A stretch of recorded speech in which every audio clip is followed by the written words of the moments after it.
அவருடைய தலைமையிலே மதிப்புக்குரிய தலைவர் செல்வ பெருந்தகை அவர்களும் கர்நாடகாவின் துணை முதல்வருமான டி.கே. சிவகுமார் அவர்களும் தமிழக காங்கிரஸ் தேர்தல் அறிக்கையை வெளியிட்டார்கள். இது சம்பந்தமாக விளக்க உரை அளிக்க வேண்டும் என்று மதிப்புக்குரிய இந்த குழுவின் தலைவர் கார்த்திக் சிதம்பரம் அவர்கள் என்னை போன்ற உறுப்பினர் எல்லோருக்கும் நீங்கள் விளக்க உரை அளிக்க வேண்டும், இந்த தமிழக மக்களுக்கு நம்முடைய தேர்தல் அறிக்கை எவ்வாறு செயல்படும் என்பதை விளக்குமுறை அளிக்க வேண்டும் என்று கூறியதன் நோக்கத்தால் இன்றைக்கு தமிழக காங்கிரஸ் சேவாதளத்தை தலைவர் என்ற முறையிலும் தேர்தல் அறிக்கையின் நிரந்தர உறுப்பினர் என்ற முறையிலும் இப்பொழுது இந்த அறிக்கையை உங்களிடம் சமர்ப்பிக்கின்றோம். எங்களுடைய தேர்தல் அறிக்கை, காங்கிரசினுடைய தேர்தல் அறிக்கை 50 வாக்குறுதிகளை கொண்டது. அதில் 10 பிரிவுகளாக பிரிக்கப்பட்டுள்ளது. அதில் இம்பார்ட்டன்ட் ஒரு விஷயத்தை அந்த 10 பிரிவுகளை மட்டும் சொல்றேன். இதில் அனைவருக்கும் வளர்ச்சி, எந்த ஒரு இனத்தாரா இருந்தாலும் சரி பாகுபாடு என்று வளர்ச்சி அடையக்கூடிய திட்டங்களை நாங்கள் கொடுத்திருக்கிறோம். மேலும் கல்வி மற்றும் இளைஞருக்கு முன்னேற்றம், பெண்கள் மற்றும் சிறுபான்மையர் SC/ST மேம்பாடு, நகர்ப்புற மேம்பாடு, சட்ட ஒழுங்கு மற்றும் நீதித்துறையை செயல்படுத்துவது, சுகாதாரம் மற்றும் பராமரிப்பு மற்றும் பொது சுகாதாரத்தை கவனம் செலுத்துவது, விவசாயம் மற்றும் கிராமப்புற எழுச்சி, போக்குவரத்து எளிதாக கட்டமைப்பு வசதி, பெண்களை பாதுகாப்புக்காக 10,000 கமாண்டர்கள் உருவாக்குதல். அதற்கு என்னன்னா, இப்ப நீங்க தமிழகத்துல பாத்தீங்கன்னா 5 லட்சம் முன்னாள் ராணுவர்கள் இருக்கிறார்கள். அவர்களை எல்லாம் பயன்படுத்தி இப்பொழுது நம்மளுடைய காவல்துறைக்கும் மற்றும் இப்பொழுது 10,000 பெண்களுக்கு காமாண்டோ பயிற்சி அளிக்கப்பட வேண்டும். அதுக்காக அவங்களெல்லாம் இப்போ காங்கிரஸ் சார்பாகவும் தமிழக அரசுக்கு அதை நாங்கள் அழுத்தம் கொடுத்து அதை உருவாக்குவது என்று முயற்சி செய்கிறோம். ஏனால் இப்போது பெண்களுக்கு அதிகமான பாதுகாப்பு தேவை. எனவே அதை நாங்கள் வலியுறுத்துவோம்.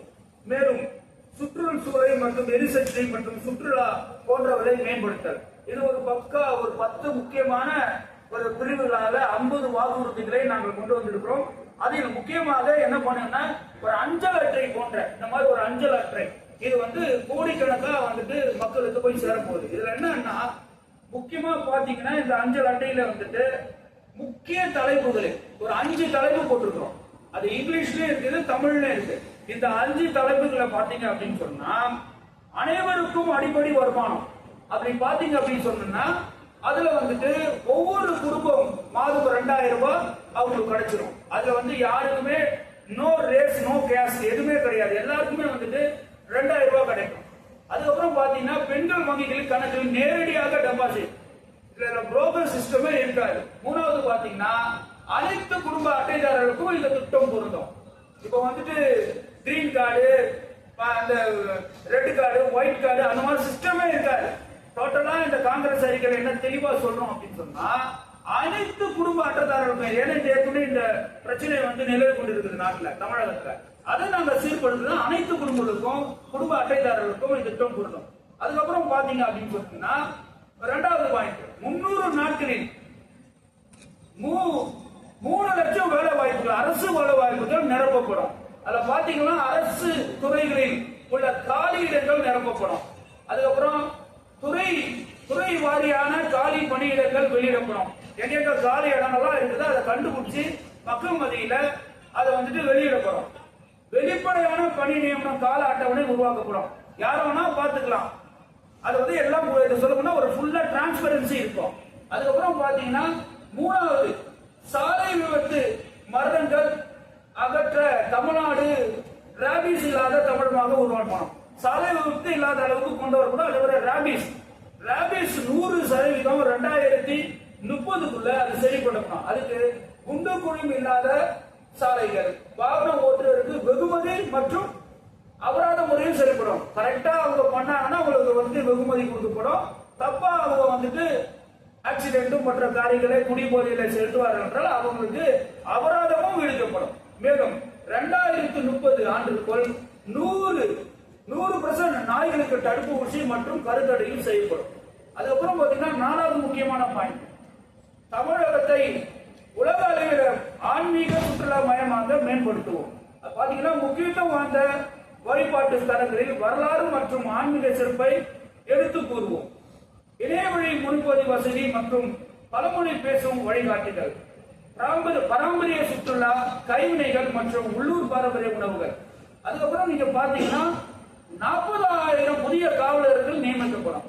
காவல்துறை, தீயணைப்புத்துறை, குழந்தைகள் உதவி மையம் மற்றும் ஆம்புலன்ஸ் சேவைகளுக்கு உலகத்தரம் வாய்ந்த ஒரே அமைப்பு மையம் இருக்கும். 100 அப்படின்னு சொன்னா 102, 103 அப்படின்னா இருக்காது. ஒரே டயல் நம்பர் தான் 100னா அதுல எல்லா உதவிக்கான அத்தனை விஷயமும் அது வந்துடும்.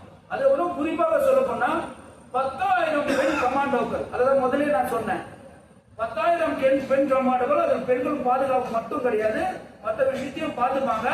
அது குறிப்பாக வந்துட்டு பெண்களுடைய பாதுகாப்பு. இதுக்காக முன்னாள் ராணுவத்திலே பயன்படுத்தப்பட இன்னைக்கு பாத்தீங்கன்னா தமிழ்நாட்டில் 5 லட்சம் பேர் மேல இருக்கிறாங்க. முன்னாள் ராணுவத்தில் அவர்களை வைத்துக் கொண்டு அவர்களோட சிறப்பு பயிற்சி அளித்து அவர்களுக்கு 10,000 பெண் கமாண்டர்கள் உருவாக்குறோம். இதுல வந்துட்டு இப்போதுக்கு அதே போல ஆங்கிலத்திலையும் அதை வந்துட்டு இந்த ஸ்போர்ட்ஸ் கார்டுல போட்டிருக்காங்க. இந்த ஸ்போர்ட்ஸ் கார்டுல என்ன விஷயம் அப்படின்னு சொன்னீங்கன்னா, இந்த QR கோடு இருக்கும் இந்த போஸ்ட் கார்டுல. இது வெறும் 5 திட்டங்கள் இருக்கிற மாதிரி தான், மெயினான 5 திட்டங்கள் இருக்கிற மாதிரி தான் இருக்கு. நீங்க அந்த போஸ்ட் கார்டுல வந்து மக்கள் யாருக்கு தேவைப்படுதோ அவங்க ஸ்கேன் பண்ணாங்கன்னா அந்த 50 வந்துட்டு வாக்குறுதிகளும் அவங்க பார்க்கலாம். என்னென்ன காங்கிரஸ் கட்சி செய்ய போகுது, மக்களுக்கு என்ன செய்ய போகுது, இந்த ஒரு அரசு திமுக அரசு செய்வதற்கான என்னென்ன வலியுறுத்த போகுது என்பது உங்களுக்கு தெளிவாக இந்த காங்கிரஸ் தேர்தல் அறிக்கையிலே தெளிவாக அறிக்கப்பட்டுள்ளது. இதை கண்டிப்பாக காங்கிரஸ் இந்த திமுக அரசோட நாங்கள் இணைந்தாலும் சரி, அறிக்கை மட்டுமே இல்லாம இது வந்து கண்டிப்பாக ஒரு காங்கிரஸ் அறிக்கையாக இருக்கும் என்று இந்த நேரத்தில் தெரிவித்துக் கொள்கிறேன்.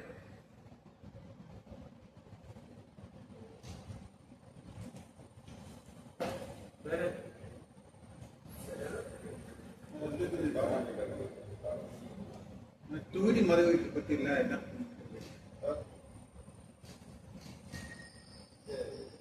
ஆமா இப்ப அப்படின்னு சொன்னா நம்ம தமிழகத்தை பாத்தீங்கன்னு வச்சீங்கன்னா எந்த அளவுக்கு நீங்க குடும்பநலம் மற்ற எல்லாத்தையும் தமிழகத்தை பொறுத்த வரைக்கும் அந்த மாதிரி ஒரு பாப்புலேஷன் அடிப்படையில இந்த டீலிமிடேஷன் இதை வந்து பண்ணும்போது நமக்கு அதுல சில விஷயங்கள் வந்துட்டு நமக்கு சாதகமா அடையாது.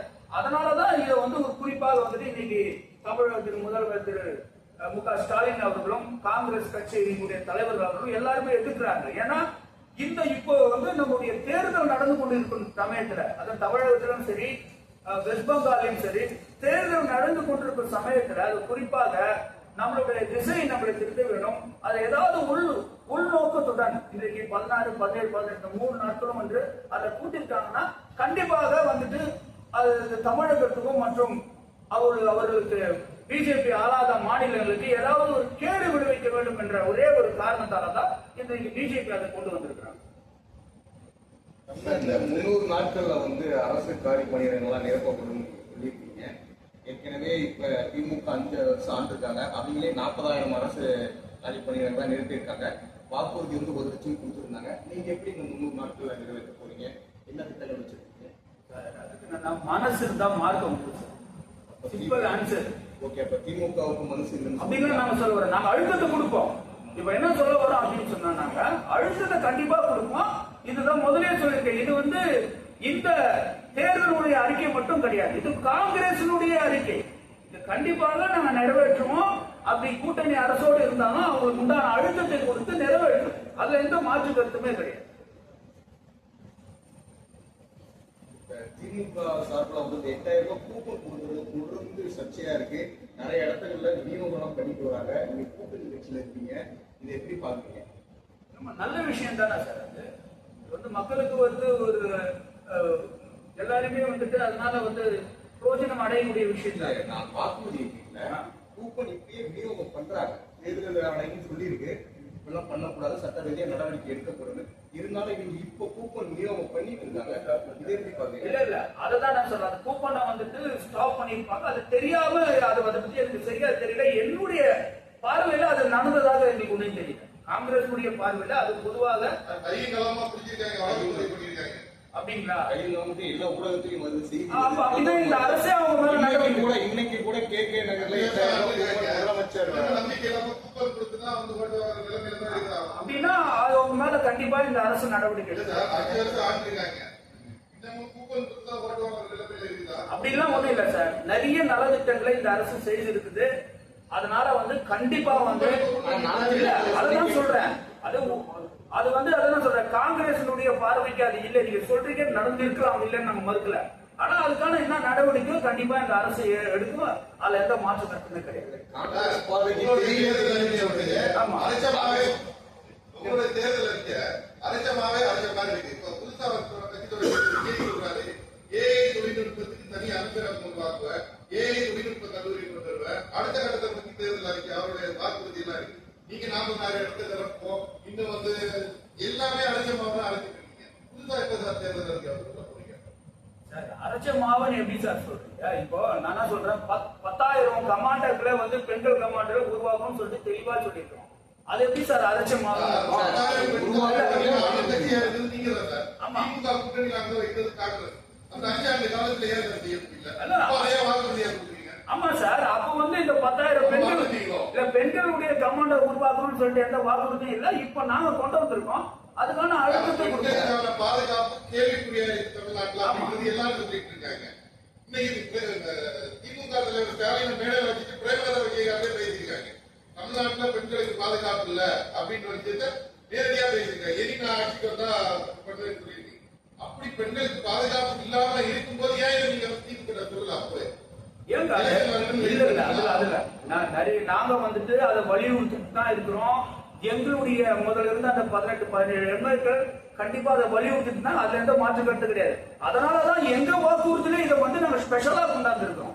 இந்த மாதிரி ஒரு நீங்க கொண்டு வர வாக்குறுதிய திமுக ஏற்றுக்கொண்டு நினைக்கிறீங்க? ஏன் நீங்க கொண்டு போய் இப்ப நீங்க 25 எம்எல்ஏ இருக்கீங்க. ஆமா. அதுல எத்தனை எம்எல்ஏ ஜெயிக்க போறது எலெக்ஷன் அப்புறம் தான் தெரியும். இந்த எம்எல்ஏக்களை நீங்க எப்படி இந்த வாக்குறுதியை தமிழ்நாட்டில் நிறைவேற்ற முடியும்? ஆமா சார், அதை நாங்க அவங்களை நிறைவேற்றதுக்கான வலியுறுத்துவோம். இப்ப நாங்க கூட்டணி கட்சின்னு வந்துட்டோம் இல்லையா?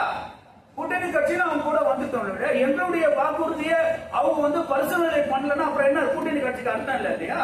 கண்டிப்பா அவங்க நிறைவேற்றுக்கான அத்தனை வந்து நாங்க வலியுறுத்துவோம், அவங்களை பிரஷரைஸ் பண்ணுவோம். அது கண்டிப்பா நிறைவேறும். எப்படி pressurise பண்றீங்க? பண்ணுவோம். கூட்டணி அது எப்படி பண்ணோம்னா அது வந்து இங்க வெயிட் பண்ணி தான் பார்க்கணும். இல்ல, நீங்க சொல்லக்கூடிய எல்லா வாக்குறுதிகளும் வலியுறுத்தலாவே இருக்கு மக்களுக்காக சார், இருக்கு. நாங்க வந்து நீங்க சொன்னா இது காங்கிரஸ் நாங்க ஆளும் போது வலியுறுத்த மாட்டோம். இப்ப நாங்க வலியுறுத்தி தானே ஆகணும். இப்போ வந்து நாங்க கூட்டணி திமுகவோட இருக்கிறோம். இப்போ நீங்க சொல்ற மாதிரி வலியுறுத்துறதோட வேற எதுவுமே வழி இல்லைல்ல. அவளை வலியுறுத்துறது மட்டும் இல்ல, இதை கண்டிப்பா செய்ய வைப்போம். செய்ய வைப்பாங்க. அதனாலதான் இப்போ இன்றைக்கு வந்துட்டு ஆல் இந்தியா காங்கிரஸ் கமிட்டியில வந்துட்டு அங்குக்குரிய மதிப்புக்குரிய தலைவர் திரு கார்த்தி சிதம்பரம் இந்த குழு தலைவரை போட்டதுக்கு உள்நோக்கமே இந்த விஷயத்தை வந்துட்டு ஒரு திமுக அரசை வலியுறுத்தி மக்களுக்கு எந்த விதலையாவது நல்ல விஷயங்களை செய்ய வேண்டும் என்ற காரணத்தினால்தான் அவரை போட்டுருக்காங்க இல்லையா?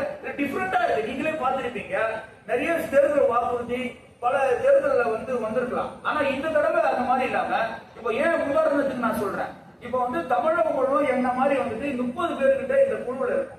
இந்த 30 பேரும் தமிழகம் முழுவதும் சென்று நானும் உட்பட எங்க சேவாதள நண்பர்களும் உட்பட தமிழகம் முழுவதும் சென்று இன்னைக்கு எல்லா குறைகளும் கேட்டு பெண்களிடமோ காலேஜ் ஸ்டூடெண்டிடமோ விவசாயிகளிடமோ தொழிலாளர்களிடம் எல்லாரும் கேட்டு என்ன பிரச்சனை உங்களுக்கு சொல்லிட்டு 1-2 மாசம் காலமா இத வந்து எல்லாருமே பசாதாப்பட்டு ஏதோ நீங்க சொன்ன மாதிரி பொலிட்டிக்கல் அனலிஸ்ட் இதை பண்ணல.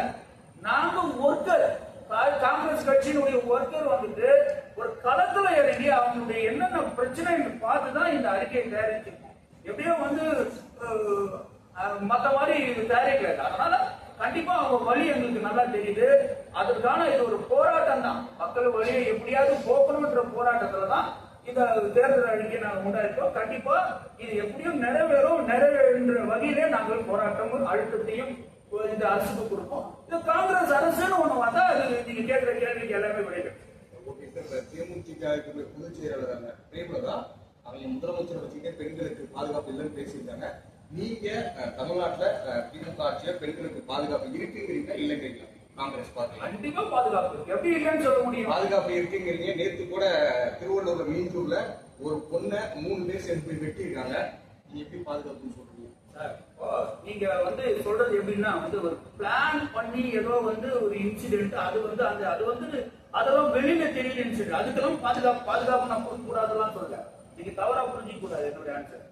அது வந்து ஒரு இது இல்லாம நடக்குது. ஒரு உதாரணத்துக்கு நான் சொல்றேன், இப்ப ஏதோ வந்து ஒரு இடத்துல வந்து நல்ல ஒரு ப்ரொடெக்ஷன் இருக்குது, அந்த இடத்துல போலீஸ் இருக்கிறாங்க, ராணுவம் இருக்கிறாங்க, அந்த இடத்துல ஒரு தவறு நடந்தா நீங்க கேள்வி கேட்கலாம். இப்ப உதாரணத்துக்கு காவல்துறையில இல்ல வந்துட்டு லாக்அப்ல ஏதோ ஒரு விஷயம் நடக்குதுன்னா நீங்க அந்த கேள்வி கேட்கலாம். இது வந்து யாருமே எக்ஸ்பெக்ட் பண்ணாத ஒரு விஷயம். அதுக்கு வந்து பெண்களுக்கு பாதுகாப்பு இல்லைன்னு நீங்க எப்படி சொல்ல முடியும்? சரி, லாக்அப் டெத் நடந்திருக்கு. ஆமா, அதுக்கு நீங்க லாக்அப் டெத் எடுத்தவங்க தூக்கி போட்டு சிபிஐ இன்வெஸ்டிகேஷன் கொடுத்துருக்காங்க சார். அரசு நீங்க சொன்ன மாதிரி இதை நீங்க பாத்தீங்கன்னு வச்சுக்கல. உதாரணத்துக்கு சொல்றேன், எடப்பாடியார் இருக்கும் போது நான் பேப்பரை பார்த்து தெரிஞ்சுட்டுன்னு சொல்லல இல்லையா? அவர் சொன்னாரா? முதலமைச்சரும் சொல்ல, காங்கிரஸ் கட்சியினுடைய தலைவரும் அந்த வார்த்தை சொல்லல. அதுக்கான நடவடிக்கை நாங்க எடுத்துக்கிட்டு தான் இருக்கிறோம். இப்ப கூட பாருங்க, இந்த அரசு தான் உலகத்திலேயே ரெண்டாவது எல்லாருக்கும் வந்துட்டு அத்தனை 9 பேருக்கும் தூக்கு தண்டனை வாங்கி கொடுத்திருக்காங்க.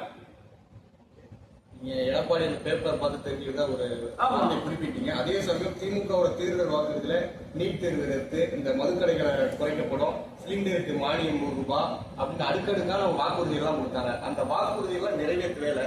இதை நீங்க என்ன எப்படி சொல்றீங்க? நீட்டுக்கான போராட்டத்தை தமிழக அரசு போராட்டம் எப்படி சொல்றோம்? அவரு ரத்து செய்யும் சொன்னாரு. அதுக்கான முயற்சிகள் எல்லாம் எடுத்தாங்க. இல்லங்க, ஆட்சிக்கு வந்தால் நீட் ரத்து செய்யப்படும் தான் அவங்க கேட்டீங்க. ஆமா சார், அதுக்கான நீட்டு ரத்தா வந்து அது வந்து ஒரு மத்திய காங்கிரஸ் ஆட்சி வந்து திமுக கூட்டணி ஆட்சி வந்தா நாங்க ரத்து செய்யறதுக்கு நாங்க வந்து அழுத்தம் கொடுப்போம் சொல்லிருக்கோமா? நாங்க ஆட்சிக்கு வந்தது நீட்ட ரத்து பண்ணி விசாரம் பண்ணீங்களா? ஆமா, அது தப்புதானே? இல்லையே. இப்ப வந்து சார் அந்த வழக்கு இப்ப நீதிமன்றத்தில் இருக்கு. அதுதான் நீங்க வந்து மக்களை ஏமாத்தி இல்ல அது எப்படி ஏமாத்துன்னு சொல்ல முடியும்? நாங்க வந்து கையை கட்டிட்டு அது திமுக ஆட்சியோ திமுக அரசோ அது கூட்டணி வந்து காங்கிரஸ் போன்ற கட்சிகளோ கையை கட்டிட்டு உட்கார்ந்து நீங்க சொல்றது கரெக்ட். ஆனா நீதிமன்றம் அளவுக்கு சென்று இன்றைக்கு வந்து அது வந்து சுப்ரீம் கோர்ட்டுல பெண்டிங்ல இருக்கு அந்த கேஸ். முதலமைச்சரும் துணை முதல்வரும் நாங்க ஆட்சிக்கு வந்தா நீட்டை ரத்து செய்வோம், நாங்க வந்து நீட்டை வந்து ரத்து செய்வது மத்திய அரசு வலியுறுத்துவோம்னு சொல்ல கிடையாது. நாங்க ரத்து செய்வோம், எங்க கூட்டணி ஆட்சிக்கு வந்தால் தமிழகத்தில் தமிழ்நாடு செய்யும். அவங்க அப்படிதான் சொன்னாங்க. தமிழ்நாடு எப்படி சார் அது மத்திய அரசு கொண்டாடு சார், அது உங்க கூட்டணி தானே கேட்கும். மத்திய அரசு கொண்டாந்த விஷயத்தை தமிழ்நாடு அரசு அப்படி செய்யறதுக்கான முயற்சிகளை பெறுவதற்காக மக்களிடையே பொய்யான வாக்குறுதியை கொடுத்து வெற்றி பெற்றீங்கன்னு சொன்னீங்க கிடையாது. நீங்க புரிதல் தான் உங்களுக்கு வேற மாதிரி கேட்கிறோம்.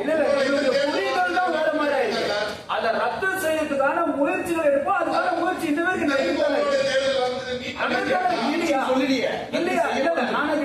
அதுக்கான முயற்சிகள் அதை ரத்து செய்வதற்கான முயற்சிகள் இதுவரைக்கும் நடந்துட்டு இருக்குதா இல்லையா? அப்போ இந்த 8000 ரூபாய் கூப்பன் கொடுக்கறதும் கொடுக்கப்படுவதற்கான முயற்சி தான் செய்யப்படும், கொடுக்கப்படாது ஜெயிச்சாலும். அதான சார்? இல்ல அப்படி எல்லாம் கிடையாது. சொல்றக்கூடிய பதில் சார், நீங்க நீட்டு தேர்வுக்கு 8000 ரூபாய் கேட்டது இல்ல, நீங்க சொல்றீங்க முயற்சிங்கிறீங்களா? அப்ப இதுவும் அப்படிதான். நான் தான் கேட்டேன்னா நீங்க ரத்து சொல்றீங்க, அதுக்கான முயற்சி எடுக்காம இருந்ததா அரசு? சிலிண்டருக்கு 100 ரூபாய் மானியம் எத்தனை பெண்களுக்கு கொடுத்திருக்காங்க? கல்வி கடன் ரத்து எத்தனை பேருக்கு ரத்து பண்ணிருக்காங்க? இது ஏதாவது டேட்டா உங்களுக்கு தெரியுமா? கூட்டணி கட்சி உங்களுக்கு ஏதாவது சொல்லியிருக்காங்களா? இதெல்லாம் சொல்லிதான் வாக்குகள் வாங்கினாங்க, அதுவும் நிறைவேற்றல. திரும்பவும் வாக்குறுதியை கொடுத்திருக்காங்க, இதையும் நிறைவேற்றுவாங்க. எப்படி மக்கள் நம்பி ஓட்டு போடுவாங்கன்னு நினைக்கிறீங்க? நீங்க வந்து என்ன அப்படின்னு சொல்றா, திமுக கொடுத்த வாக்குறுதியில 85% மேல நிறைவேறப்பட்டிருக்கு. அது முதல்ல 75% மேல நிறைவேறப்பட்டிருக்கு. கூட்டணி கட்சி 85. அதுல வந்து மத்ததெல்லாம் என்னன்னா அதுக்கான முயற்சிகள் நிலுவையில் இருக்கு. அவங்க சொன்ன அந்த 100%ல மத்த ஒரு 10-15% வந்து நிலுவையில் இருக்கு. அதுவும் சொல்லிட்டு திமுக கொடுத்த வாக்குறுதி எதுவுமே நிறைவேறலன்னு எப்படி நீங்க சொல்றேன்? நிறைவேறன்னு சொல்ல அவங்க கொடுத்த பிரதானமான கொடுத்த வாக்குறுதியை நிறைவேறன்னு சொல்றேன். ஆமா, எங்களுக்கு வந்து என்ன சொல்லுங்க, எப்பயுமே இன்னொன்னு எப்பயுமே அவங்க வாக்குறுதி கொடுத்துட்டாங்க. அந்த வாக்குறுதி நிறைவேற்றுவாங்கன்னா மக்கள் வந்து ஓட்டு போடுறாங்க. நாங்க சொல்லாததை செஞ்சோம்னு சொல்றாங்க. சொல்லாத செய்ய சொல்லி மக்கள் யாரும் கேட்குது. கொடுத்த வாக்குறுதிகளை நிறைவேற்றணும் சொல்லிதான் ஓட்டு போட்டிருக்காங்க. ஆனா பெரும்பாலான வாக்குறுதிகள் நிறைவேற்ற வேலை பெரும்பாலான்னு சொல்ல வேண்டாம். அதுதான் சொல்றேன், 85% வந்து நிறைவேறப்பட்டுள்ளது. அது சில வாக்குறுதிகள் நீங்க சொன்ன மாதிரி நிலுவைகளுக்கு அதுக்கான முயற்சி எடுத்துட்டு இருக்கிறாங்க சார். முயற்சி இப்ப நீங்க சொல்ல போனா டபுள் இன்ஜினுக்கு தான் நான் ஸ்ட்ரெயிட்டாவே டபுள் இன்ஜின் கவர்மெண்ட் பிஜேபி இருக்கிற கவர்மெண்ட்டுக்கு தான் நான் வந்துட்டு உதவி செய்யணும்னு சொல்லிட்டு இன்னைக்கு மோடி எடுத்து சொல்லிட்டு இருக்கு. அதை பத்தி நீங்க யாருமே கேட்கறது இல்லையா? இல்ல இல்ல நான் சொல்றேன். அப்ப அவங்களாலதானே எங்களுக்கு ஒரு பிரச்சனை. நீட்டு சொல்றீங்க இல்லையா, அவங்களுக்கு எங்களுக்கு காலத்துல சாதகமா இருந்திருந்தாங்கன்னா இந்த நீட்டுக்கு நாங்க கொடுத்த அந்த வாக்குறுதியை நிறைவேற்றிருப்போம் இல்லையா? இப்ப எங்களுக்கு நிறைவேற்றிருப்போம். நீங்க சொன்ன மாதிரி அதுக்கு இடையூறு எதனால வந்தது?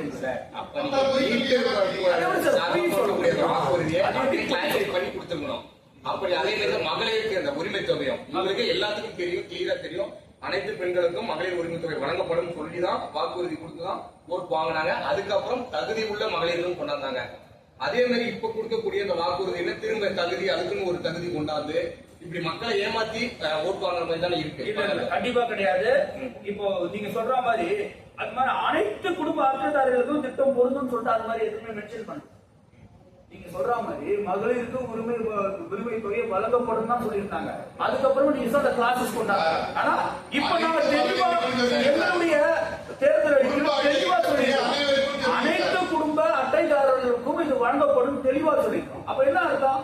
நாங்க இந்த அறிக்கையில வந்து அப்படி இல்லைன்னா கூட அது நீங்க சொன்ன மாதிரி ஏதாவது அதை விடுபட்டு இருந்தாலும் சரி, நாங்க அது வந்து அனைத்து குடும்பங்களுக்கும் கொடுக்கறதுக்கான முயற்சிகள் எடுப்போம். வலியுறுத்துவோம். ஏன்னா காங்கிரஸ் அறிக்கையில யாரும் வலியுறுத்தின அவசியம் இல்லை, நாங்களே செஞ்சு முடியும். நீட் ஒர்க்கு தான் பெண்டிங்ல இருக்கு சார், சுப்ரீம் கோர்ட்ல. ஆமா பெண்டிங்ல இருக்கு, அதுக்கான முயற்சி நடந்துட்டு தானே இருக்கு. இல்ல தேர்தல நீட்டு பத்தி நாங்க வந்து சொல்ல, ஏன்னா பெண்டிங்ல இருக்கனால கொண்டாடுறோம்.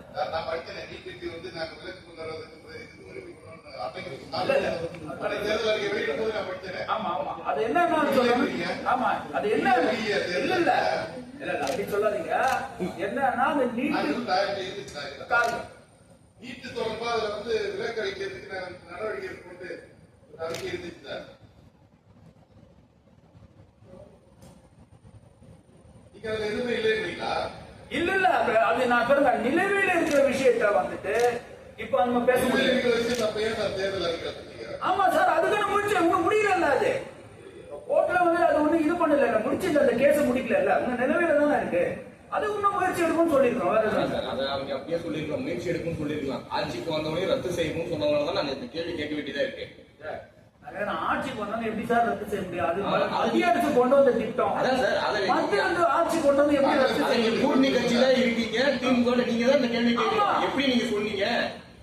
அது திமுக கேட்க முடியும். நாங்க திமுக கூட இதை பேசாம எல்லாரும் கூட இருந்திருக்கோம். நாங்க அடுத்தது கொடுக்காம இவனால கூட இருந்துட்டு இருக்கோம். சில விஷயங்கள் அவங்களாலே சில விஷயங்கள் பிஜேபியுடைய முட்டுக்கட்டியால முடியாம போகுது. ஆனா அவங்க முயற்சி எதுவும் விடல. இப்ப நீட் நீங்க சொன்ன மாதிரி முயற்சி எடுத்த தேர்தல் எடுத்தீங்கன்னா நண்பர் சொன்ன மாதிரி கண்டிப்பா கொண்டாந்துருக்கிறோம்.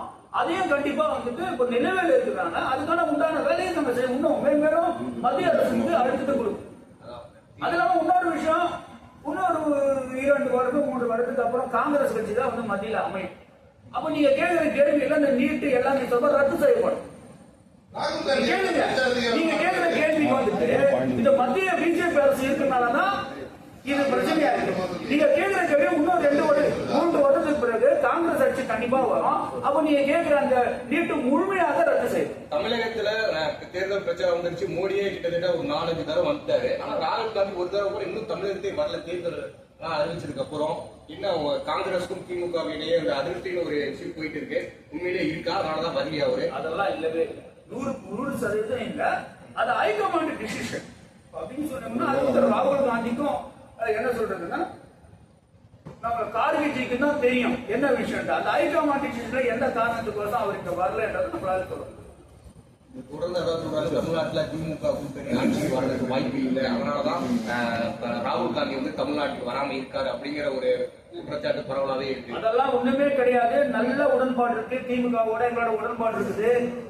234ல கண்டிப்பா 200க்கு மேல வந்துட்டு திமுக கூட்டணி வின் பண்ணோம். அதுல கண்டிப்பா காங்கிரஸ் நிக்கிறது 28 தொகுதியிலும் நாங்க முழுமையாக வெற்றி பெறுவோம். இதுல மாற்று கருத்தே கிடையாது. திமுகவோட அந்த தேர்தல் வாக்குறுதியில காங்கிரஸ் உடன்பாடு இருக்கா?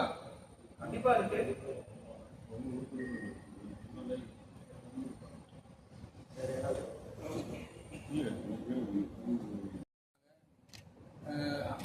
தலைமை எதுவும் நடவடிக்கை எடுக்கல. கண்டிப்பா வந்து சேவா அந்த மகிழா காங்கிரஸ் தலைவி அசினா பத்தி நான் பேச முடியாது, அவங்க இண்டிவிஜுவல் பிரச்சனை.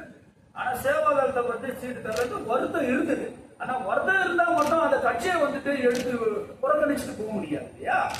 கட்சியில் இன்ட்ரெஸ்டா பார்ட்டி வேற, சீட்டு தராத வேற. இந்த தடவை அந்த தடவை கொடுப்பாங்க. அப்படி ஏத்தினா சார் இந்த காங்கிரஸ் கட்சி இருக்கிறது என்னன்னா இன்ட்ரெஸ்ட் ஆஃப் த பீப்பிள். இப்போ இருக்கிறோம் அப்படின்னு சொன்னா சேவாதளம் பொதுவா இருக்குன்னா நாம வந்துட்டு லாயலிட்டிஸ் ஆஃப் ராகுல் காந்தி. ஓகேங்களா? ராகுல் காந்தி கண்டிப்பா அந்த மாதிரி ஒரு தருணத்தை எங்களுக்கு வழங்குவாரு எனக்கு நம்பிக்கை இருக்கு. அதனால கட்சியை விட்டு போறதோ எங்களுக்கு அதிகமான வருத்தம். இன்னும் அதிகமா இந்த கட்சிக்கு என்ன வேலை செய்யணுமோ நாங்க செஞ்சு கொண்டு தான் இருக்கோம். நேற்று வந்தீங்க, இன்னைக்கு வந்து எங்களுக்கு உடனே சீட்டு கொடுத்துட்டாங்கன்னு எதிர்கட்சியில ஒரு குற்றச்சாட்டு வச்சாங்க. காங்கிரஸ்ல தமிழ்குமரன் ஜி.கே. வாசனோட பையன் கட்சியில இருந்த 2 வண்ணாகரம் தொகுதியில ஒரு சீட்டு ஒதுக்கியிருக்காங்க. ஆனா உங்க கட்சியிலேயே வேலை செஞ்சா பெண்ணுக்கு சீட்டு இதெல்லாம் எப்படி எடுத்து? ஏன்னா சீட்டுன்னு மாதிரி பேசும்போது நான் வந்து டிசைடிங் அத்தாரிட்டி தலைவர் செல்வபுரத்துக்கு நம்ம கிரீஷ், அதுக்கப்புறம் வேணுகோபால், தலைவர் ராகுல் காந்தியும் கார்கே தான். அவங்க 5 பேர் 6 பேர் கிட்ட தான் இருக்கு. நான் வந்து தமிழக காங்கிரஸ் சேவாதளத்தின் தலைவர் மட்டும்தான். நீங்க கேட்ட மாதிரி கேட்டோம். தமிழக சேவாதளத்துக்கு ஒரு தரேன்னு சொல்லியிருந்தாங்க, கேட்டோம். கம்மியா சேவாதளத்துடைய பணி என்ன? நீங்க இப்படியே இருக்கீங்களா? எப்ப சீட்டு வாங்குவீங்க? அதெல்லாம் தவறான ஒரு விஷயங்க. யாராவது நீங்க காட்ட முடியுமா? தயவு செஞ்சு proof. You show me the proof. Who has given that? அதெல்லாம் பொய்ங்க. அதெல்லாம் பொய்ங்க. நான் என்ன சொல்றேன், நாங்க கிடையாது. நாங்க நீங்க கேட்ட கேள்விக்கு சேவாதளத்துக்கு சீட்டு கண்டிப்பா கேட்டோம். ஆனா அவங்களால அவங்க வந்துட்டு ஒரு சில காரணங்களால வந்து கிடைக்காம போச்சு. அவங்க முயற்சி செய்யணும்னு சொல்ல முடியாது. தலைவர்களும் அதிகமா முயற்சி செஞ்சாங்க. எனக்கு அகில இந்திய காங்கிரஸ் சேவாதள தலைவரே வந்து பரிந்துரை பண்ணாரு. அதெல்லாம் சொல்ல முடியுமா? கிடைக்கலன்னா கம்மியா இருந்திருக்கலாம். இல்லன்னா சொல்ல போனா சார் 63லயும் கிடைக்கல, 41 வாங்கும்போதும் கிடைக்கல, 28 வாங்கும்போதும் கிடைக்கல. அப்ப எப்பதான் கொடுத்தாங்க? 63 வாங்கும் போதெல்லாம் நாங்க கேட்கல. நீங்க சொன்ன மாதிரி கொடுக்கணும்ல. அவங்க 63 வாங்கும் போது சேவாதள சைடுல நான் கேட்கல. அப்ப தலைவர் இருந்தாரு. அதுக்கப்புறம் வந்து நீங்க சொன்ன மாதிரி அவருக்கு எம்பி கொடுத்தாங்க. 2000 என்ன சொல்றது வந்துட்டு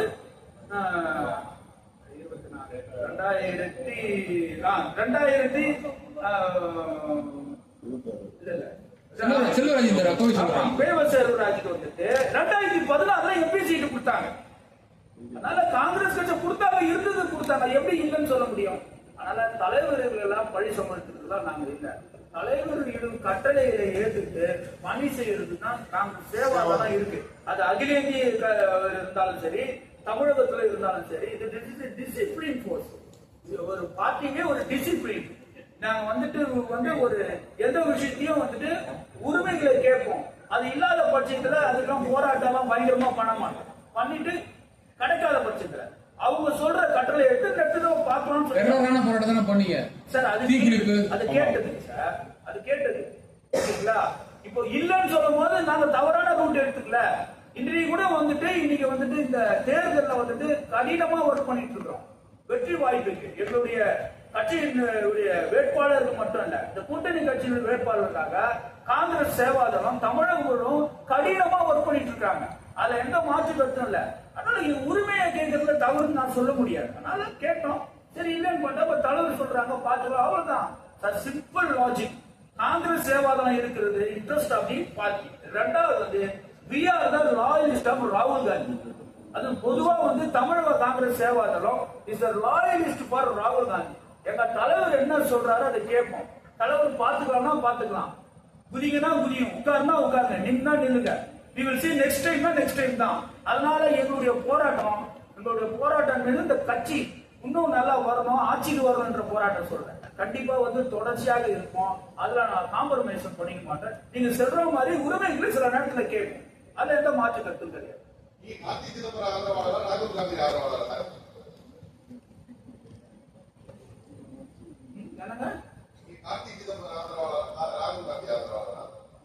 இன்றைக்கு பாத்தீங்க அப்படின்னு சொன்னா 100% ராகுல் காந்தியினுடைய ஆதரவாளர் தான் இப்ப இருக்கிறது. காங்கிரஸ் கட்சி யாரும் உண்மையான காங்கிரஸ் இல்ல. இதுல வந்து அவங்க லீடர், அவங்க சொல்றதை கேட்டாங்க. ஆனா ஆதரவாளர்னு பண்ணும்போது நான் வந்து ராகுல் காந்தியினுடைய ஆதரவாளர். அது ஓப்பனா நான் சொல்றேன். மத்தவங்களை பத்தி என்ன ஆக்குறது? உண்மையான காங்கிரஸ் கட்சிக்காரங்க ராகுல் காந்தியோட ஆதரவாளர் சொன்னீங்க. அப்ப உங்க கட்சியிலேயே உண்மை இல்லாத காங்கிரஸ் கட்சிக்காரங்க இருக்காங்க. அப்படிலாம் நான் சொல்றது என்ன சொல்ல நீங்க நான் தெளிவா இருக்கிறேன். நான் ரொம்ப தெளிவா நீங்க தான் சொன்னீங்க உண்மையான காங்கிரஸ் ராகுல் காந்தி பக்கம் 100% உண்மையான சொல்லிட்டேன். 100% எனக்கு ராகுல் காந்தி தான் எங்க தலைவர். தமிழகத்துல யார தலைவரா போடுறாங்களோ அவங்க தலைவரா ஏற்றுட்டு நாங்க செயல்படுவோம். எங்களுக்கு சேவாதத்துக்கு குரூப்பிசமே கிடையாது. உங்க தேர்தல் அறிக்கையில பத்திரிகையாளர்களுக்கு என்ன சொல்றீங்க? தொடர்ந்து பத்திரிகையாளர்கள் பாதுகாப்பு நிறைய இடங்கள்ல இல்ல, போலீஸ் அராஜகத்துல ஈடுபடுறாங்க, செய்தி சேகரிக்க விட மாட்டாங்க. அதே சமயத்துல உங்க கூட்டணி கட்சியில் இருக்கக்கூடிய ஒரு சில நிர்வாகிகளே பத்திரிகையாளர் மிரட்டல் விடக்கூடிய செய்திகள் வெளியா இருக்கு. நியூஸ் தமிழ்ல இருக்கக்கூடிய ஒரு ரிப்போர்ட்டர் அந்த மிரட்டியிருக்காங்க. அதே சமயம் பாலிமர்லயும் விடுதலை சிறுத்தைகள் கட்சியோட நிர்வாகிகள் மிரட்டியிருக்காங்க. நீங்க பத்திரிகையாளர்களுக்கு என்ன வாக்குறுதி கொடுத்துருக்கீங்க? அதை கொடுத்துருக்கீங்களா இல்லையா? பொதுவா பத்திரிகையாளர்களுக்கும் பொதுவாக எல்லாத்துக்குமே பாதுகாப்பா இருக்கு. அந்த பாதுகாப்பு கோசம் தான் 40,000 போலீஸை எக்ஸ்ட்ரா நாங்க என்ரோல்மெண்ட் பண்ணோம். புரியுங்களா? இது பாதுகாப்புக்கு முக்கியமே செக்யூரிட்டி தான். செக்யூரிட்டி போலீஸ் தான் இன்வால்வ் ஆகும். அந்த 40,000 போலீஸை நாங்க கொண்டாடுறோம் அப்படின்னாலே, எக்ஸ்ட்ரா கொண்டாடுறனாலே அது அல்டிமேட்லி பாதுகாப்பு தான். அது எல்லாருக்குமே வந்துடும். சார்ந்து பிரிச்சிருக்கீங்க. பத்திரிகையாளருக்கும் ஏதாவது வாக்குறுதிகள் ஏதாவது கொடுக்கப்பட்டிருக்கா இல்லையா? உங்களோட வாக்குறுதிகள் இருக்கா இல்லையா? பத்திரிகையாளருக்கு தனியாக யாரையுமே நான் குறிப்பிடல. நல்ல கேள்வி. பத்திரிகையாளர்கள் வழக்கறிஞர் எல்லாரும் பத்திரிகையாளர்களுக்கு தனியா வாக்குறுதிகள் கொடுத்துருக்காங்க. அதான் உங்க இதுல இருக்காங்க. இல்ல தனியாக கருப்பு கொடி ஏத்துறியா நீங்க? எதுக்கு சார்? தொகுதி மறுவரைக்காக வீட்டெல்லாம் ஏற்றிருக்கோம். திமுக கட்சி அலுவலகத்தில் ஏற்றிருக்காங்க. வீட்டுல தான் ஏற்றிருக்கோம்ல. வீட்டுல ஏற்றிருக்கா இங்க பண்ணுவாங்க. டைம் இருக்கு இல்லையா? இப்ப தலைவர் எல்லாம் இந்த பிரச்சாரத்துல இருக்கிறதுனால சொல்லுவாங்க. அது ஏத்துனா நான் தான் ஏத்தணும். நீங்க ஏத்துறீங்களா? நாம சொன்னா ஏத்திட போறோம். ஒரு வார்த்தை கேட்டு வேண்டியது. சேவாதல்ன்றது தலைவர்கள் சொல்றதை செய்யறது தான் இருக்கும். நாங்க இண்டிவிஜுவலா செய்ய முடியாது. கட்சி ஆக்டிவிட்டிஸ் கட்சியினுடைய எந்த ஒரு விஷயமா இருந்தாலும் சரி, அவங்க என்ன சொல்றாங்களோ அதை கேட்டு நாங்க செயல்படுத்த முடியாது. சொல்லிட்டோம்னா இப்ப 10 நிமிஷத்துல பண்ணிட்டோம். ஆனா வீட்டுல எல்லாருமே உட்கார்ந்து அத்தனை பேரும் வீட்டுல ஏற்றிருக்காங்க.